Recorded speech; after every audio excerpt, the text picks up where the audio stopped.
बिसायख'थिनि बोथोर बिसायख'थिनि सम बे बिसायख'थिनि समाव मा जानो थांगासिनो दङ नोंथांमोना गासैबो साननो हनो गोरोंखा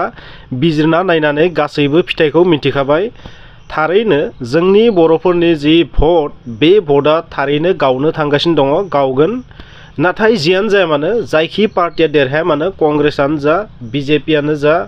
बा इउपिपिएलआनो जा इउपिपिएल बिजेपिनिथ' नङा इउपिपिएल आरो बिपिएफआनो जा आंनि गोसोआ बुङोबा सोरबा सासे देरहाबानो जागोन साथामबो बर' केन्डिडेट आं सासे बर' सुबुं हिसाबै बर'खौनो प्रिफार खालामगोन अरायबो सोरबा सासेया देरहानांगो जिहेतु क'क्राझार लकसभा बियाबाव गासैबो केन्डिडेटफोरा दासिम बर'आनो गासैबो बिजाथिफोरा बर'आनो सोरबा सासे देरहाबानो जाबाय आंनियाथ' बिदि आं दानि जि हालोद ना जोंनि बर'फोरनि बे हालोदखौ नायनानै बे लकसभा जि बिसायख'थि बेवहाय माने आङो एरियानि लकेलनि बाथ्राखौ नायाखै मात्र मोनसेल' बिथिंखौ नायदो बर'ल' देरहानांगो मानोना जों थांनाय 10 बोसोराव बेनिफ्राय बन्सित जादों बेनिफ्राय जों जानगाराव थानो गोनां जादों बेनिखायनो जायखिजाया सासे थांबानो जाबाय बिपिएफनि थाङो इउपिपिएलनिफ्राय थाङो डेट मिन्स एनडिएनिफ्राय थाङो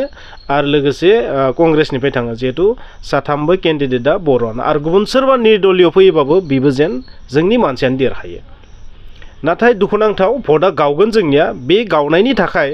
सोरबा 2 नम्बरनि सार्टिफिकेट लानाय मानसियासो जुदि देरहायोबा माने थगायनानै एसटि सार्टिफिकेट ट्राइबेल सार्टिफिकेट लानाय सुबुङासो देरहायोबा बेवहायसो जोबोद दुखु नांगोन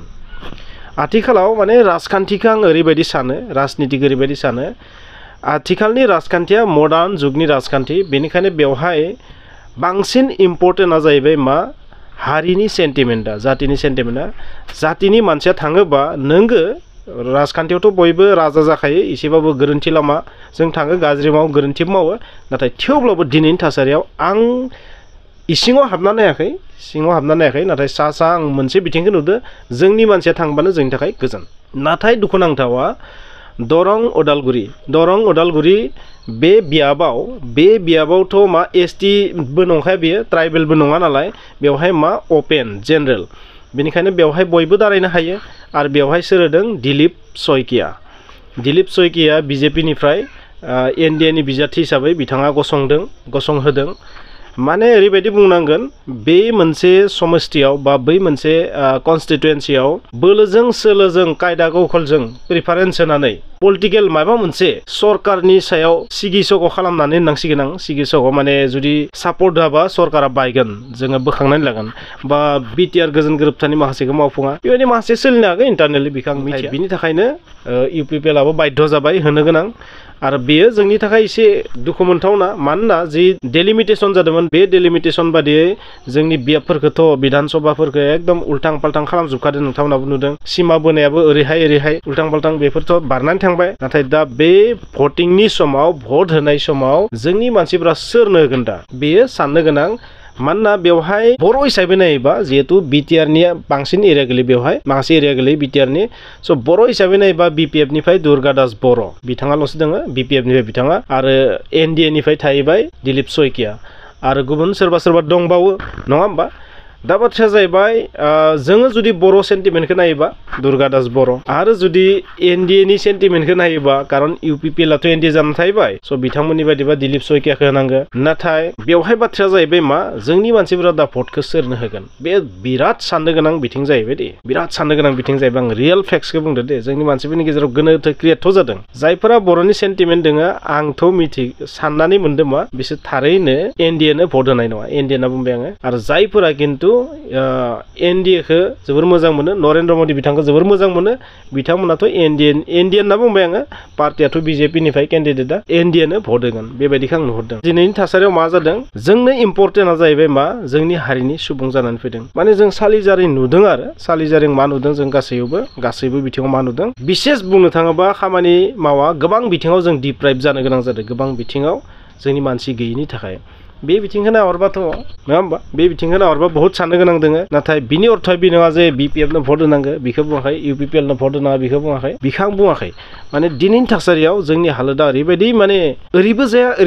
ओरैहायबो जाहैया ओरैहायबो जाहैया मोनसे माने गोनो गोथो कनफिउजन मोनसे सिचुएसन क्रिएट खालामदों स' बे बिथिङाव आं बेखौसो बुंगोन जोंनि माखासे आफादफोरा लोगो नांनानै मोनसे डिसिसन लायोबा बरिया जागोन आरो अब्लानिया सोरनो भट होनांगौ बे बुस्थुखौ जोंनि हारिनि मानसिफोरा साननो हागोन आरो स' बे भिडिअआ खिन्थु बिराद बहुत मानसिखौ दुखु होगोन नाथाय आं रियेल बाथ्रा बुंदों आं मोनसे हेडलाइनाव नोंथांमोननो बुंदों जे बर' हिसाबै बुंदों दिनैनि भिडिअखौ माबा हिसाबै बुङाखै आरो माबा मोनसे एडभान्टेज डिसएडभान्टेजखौ लाना बुङाखै बर' हिसाबै बुङो बर' हिसाबै नायोबा जोङो मा दरं उदालगुरियाव UPPL नि केन्डिडेटआ बर' नङा आरो BPF नि केन्डिडेटआ मा दुर्गा दास बर' आरो बिबो बर' रोंगोन आरो आं मिथिया नङा होमबा बेबायदि जादों आरो स' बर'नि हालोदा अरायबो बेनो नाथाय आंनिफ्राय आं बेखौ बुंगोन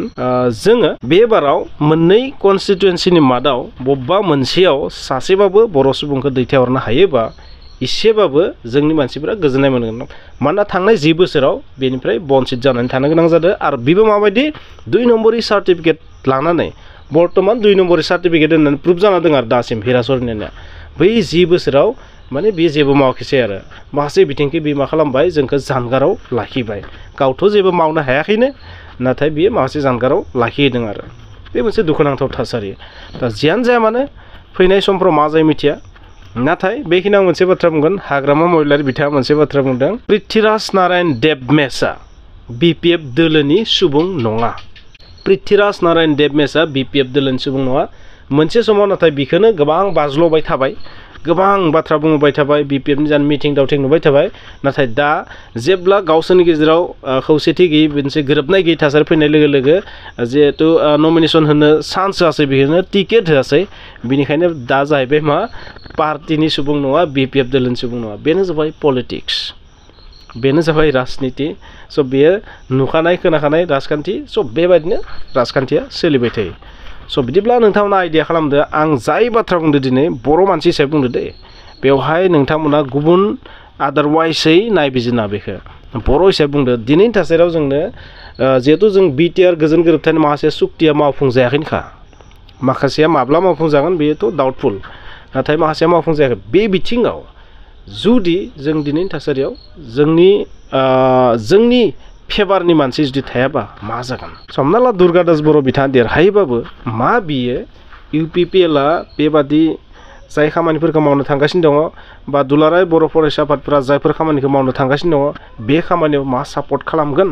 बिसोरथ' BTRखौ गनाया BPFआ स' जेथिंबो डाउटफुल एन्ड कनफिउजन बे बिथिङाव मोनसेल' रादों जोंनि गेजेराव जोंनि जि आफादफोर जोंनि समाजखौ दैदेननाय जे आफादफोर